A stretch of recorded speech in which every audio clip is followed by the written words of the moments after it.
Goochland, which is where we're at, tends to be the poorer area. When you go out west, it's mostly farmland. It felt like Galax in the smallness of it, but since I've moved here, I've realized it's not like Galax at all. I couldn't tell you what makes Goochland so different. It just feels different. Sports are really big at the high school. Hunting's big.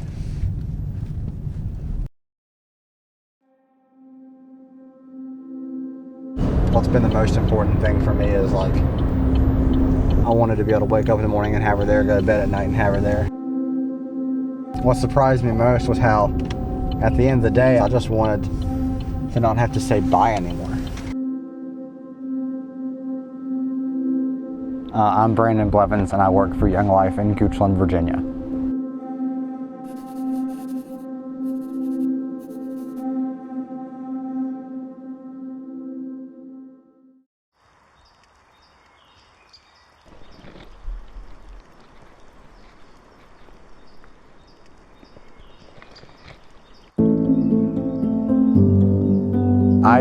I first was exposed to pornography. I want to say I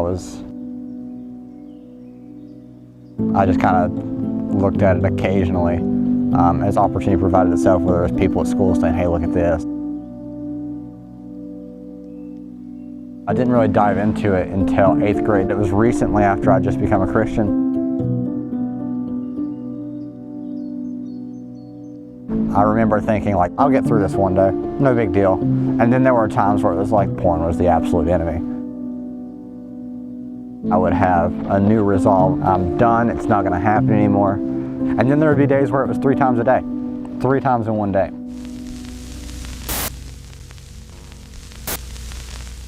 I can remember being in my room, desperately searching for some sort of solution. It felt almost like a powerlessness. I don't want to be doing this, but here I am doing this. Reminds me of Paul in Romans, with the things that I do not want to do, those are the things I keep on doing.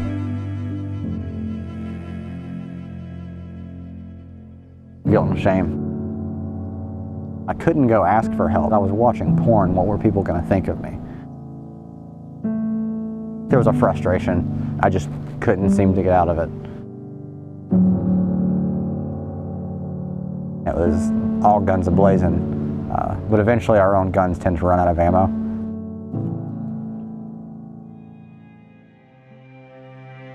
I remember accessing things of my own that when I saw them, it was to a level that's almost disturbing.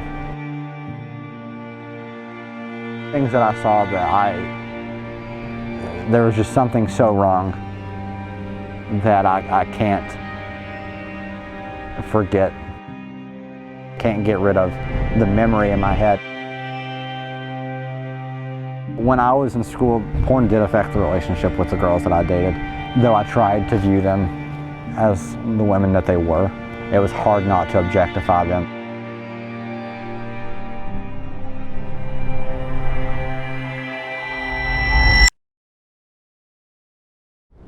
So my friends in high school knew. We would talk to each other about it, and we knew that was a safe place to go. But there are certain people you just don't talk to about that. You don't talk to the people at your church. They're not going to get it. Going into college, there I was more open about it with a bunch of guys. You're not the only guy on the hall, let's watch porn. Ultimately, what was one of the biggest helps in the world was me going to one of my roommates and saying, I'm done with this, help me. I had a friend who was very open about his struggle with pornography, and that made me feel like I was okay to talk about it. And so the first time I really shared was probably in response to him talking about it. When I finally reached the point where I was able to say I'm done, it took other people to help me along. There was something about having people who didn't just say, I'll be your accountability partner, but people who actively were helping fight the battles. I remember the last time I watched porn, sitting on the living room couch in my dorm and saying, okay, that's enough.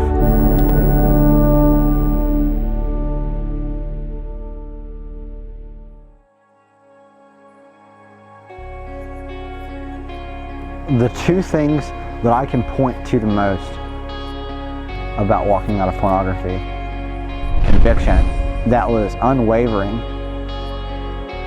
but not only that, grace. There was never a time with this issue that I thought, okay, I've watched it too much, the Lord's done. And I know that after 7 years of someone doing the same thing over and over again, but also saying at the same time, I'm sorry, I don't want to do this, I'd be like, sure, whatever, we're done here. But he stood by my side for 7 years through pornography addiction. There's no reason why we shouldn't be having this conversation and I should not be watching pornography right now, but for the grace of God, but for Him strengthening me and bringing me through it.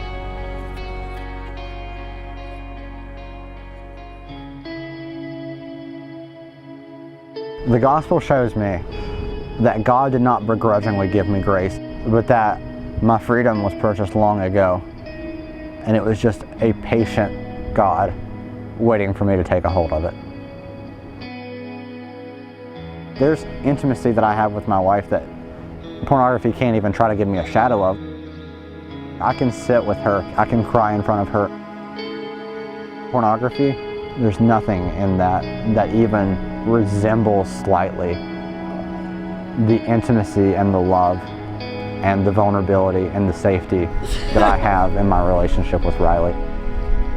Riley has been one of the greatest gifts that the Lord has ever given me. She reminds me of His love every day. There's times I question myself how the Lord feels about me, but when I see her unconditional love for me, I know that if her as an imperfect person can love me that way, I have no reason to question the love of God.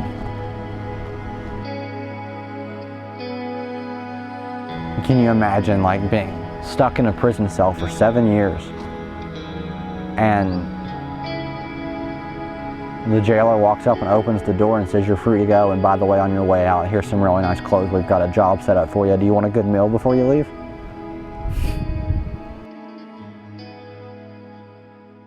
He wants to take your hand and help walk with you to get out of it.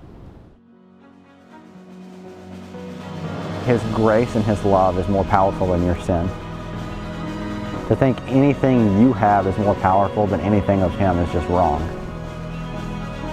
Anyone who watches this might forget my name and even forget what I look like, but they don't forget the story of God's faithfulness to someone who really didn't deserve it.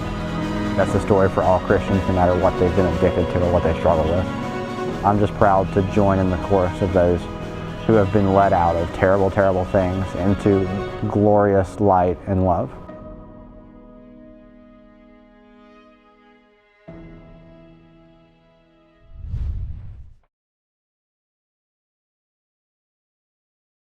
For your audio to test. Brandon Blevins, I used to watch porn. It's perfect. I would say the biggest misconception about pornography, a lot of the people who are hooked on it don't want to be. And a lot of the people who you see struggling, even with just lust in general, they don't want to be. Especially if they're Christians, they'll probably realize what they've just done and cuss themselves straight to bed that night. They're not any happier about it than you are. And they agree with how you feel about pornography overall. What was the most hopeful thing? There was always a belief that it would be over one day. That was helpful. And I think that could help a lot of people who are stuck in it to know that this isn't forever.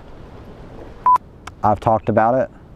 When I had reached the point of 1 year without pornography, I made a post on Facebook publicly saying I had a pornography addiction. I talked to people about it and people knew.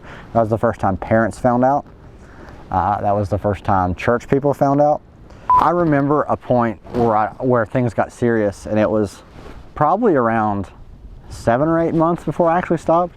I started to cut off more avenues. I had to delete Instagram. I had to delete Snapchat so that I would not even have the opportunity to access anything that resembled pornography.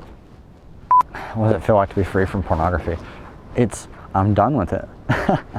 On January 15th, 2018, I watched pornography for the last time.